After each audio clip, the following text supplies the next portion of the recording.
We are all in a process of becoming a masterpiece as long as we allow ourselves to face the storms.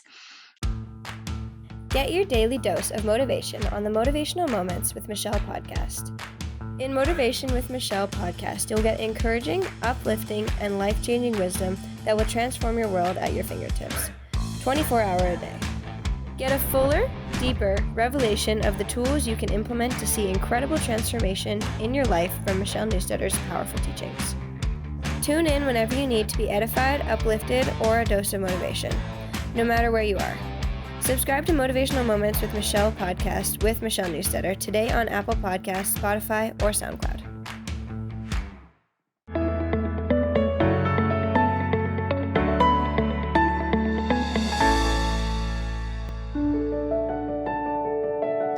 Hey there, and welcome to this Wednesday Word of Wisdom. My name is Michelle Newstetter, and I'm so glad that you are joining me today. We're going to talk about success, but we're going to talk about how our success is directly correlated to our stress.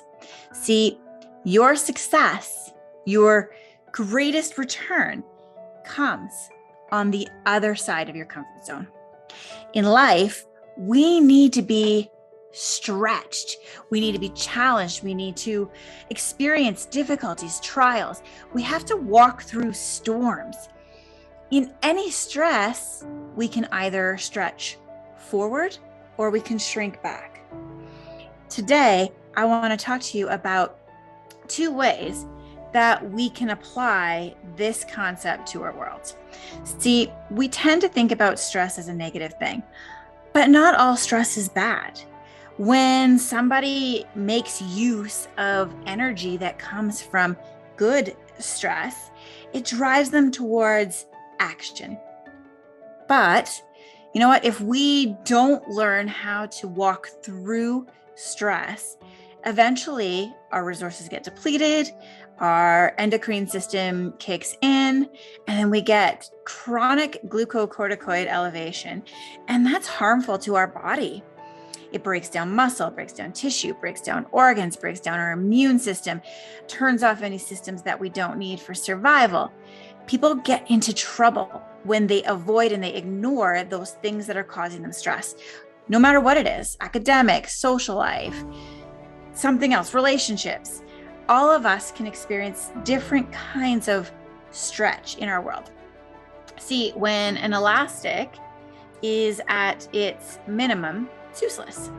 There's no power, there's no use, and it remains powerless, remains useless until it's stretched. And the same is true for us. See, a painter has to stretch their canvas before a masterpiece can be created. We are all in a process of becoming a masterpiece as long as we allow ourselves to face the storms. You know, the University of Arizona, they created a miniature version of our planet to study how the planet's living systems actually work. They wanted to innovate. They wanted to come up with new ideas that were related to the growth of plants, really. But the major discovery that they actually made in this biosphere was something that they had never expected. So the most interesting thing that they wound up learning was the importance of wind in the life of a plant. Who'd have thought? But they had trees that were growing faster than they would grow in the wild, because of the type of environment that they had created. Also, they found that these trees wouldn't ever completely mature. Before they could actually get to that place of maturity, they would collapse. Later, what they found out was that this was because there was a lack of wind in the biosphere. So as it turns out, wind plays a major role in the life of a tree. The presence of wind, it adds a stress to the tree, which makes it stronger. And every time it's pushed and pulled, it has to get stronger and stronger, dig its roots in deeper and deeper. And then it's able to mature and not fall down due to its own weight. When a plant, like a tree, when it grows in the wild, the wind is constantly there, keeping it moving, and it causes a stress in the structure of the tree. So to compensate, the tree manages to grow something that they call reaction wood, or it's also called stress wood. And this stress wood usually has a bit of a different structure, and it's able to position the tree where it can get the best light or any other optimum resources that it needs, rain or even shade or whatever that tree happens to need. And this is the reason why trees are able to, if you've ever seen some of them, like trees can like contort towards the best light and still survive even in like super awkward shapes, because they've got this stress wood that keeps them strong. So remember, stress is what makes a tree strong enough to sustain the wear and tear that it's going to face later on in life. And when we start to apply this to our lives, there's so many people, and probably way too many times, when running from pain, running from turmoil, running from stress seems like the best route for us. And it's definitely the easiest route, but we need to embrace difficulties. We need to embrace them as this means of making us stronger.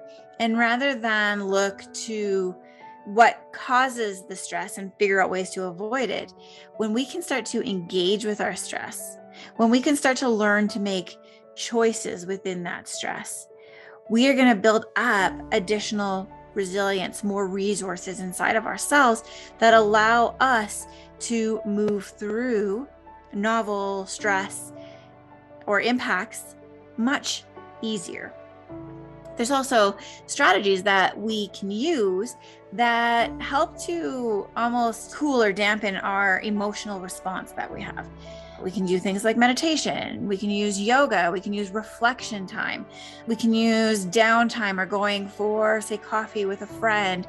There's so many different types of mindfulness exercises that we can use that help to ground us in the present and shift the impact that a stress has on us.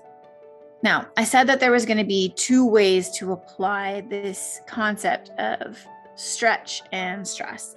And the second way that we can start to apply this to our lives, for those of you who have kids, it's with our kids, right? So for me, I've got 4 of them. And I would say that as far as that term helicopter parenting goes, I am so far from being a helicopter parent with my kids. I want them to experience life. I want them to experience some of the challenges and problem-solving skills that they can do for themselves. In fact, just the other day, I had my son, took him to school. He was trying to push his bike. He had something in one hand.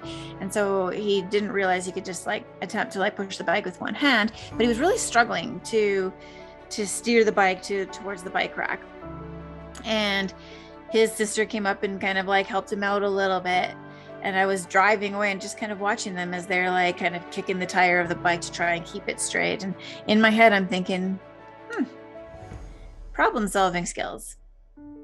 And I know that my kids, they need to drop the ball. They need to fail. They need to face some challenges if they're ever going to learn. And my role as a parent is to raise up these kids who are going to be strong, healthy, functional adults. That's my role. That's my job. And in life, sometimes you win and sometimes you learn, as long as you allow that stress to be a teaching point. So when I said that reflection was one of the things we can do for ourselves, we can evaluate what we've walked through and we can look at the resilience and the resources that we used.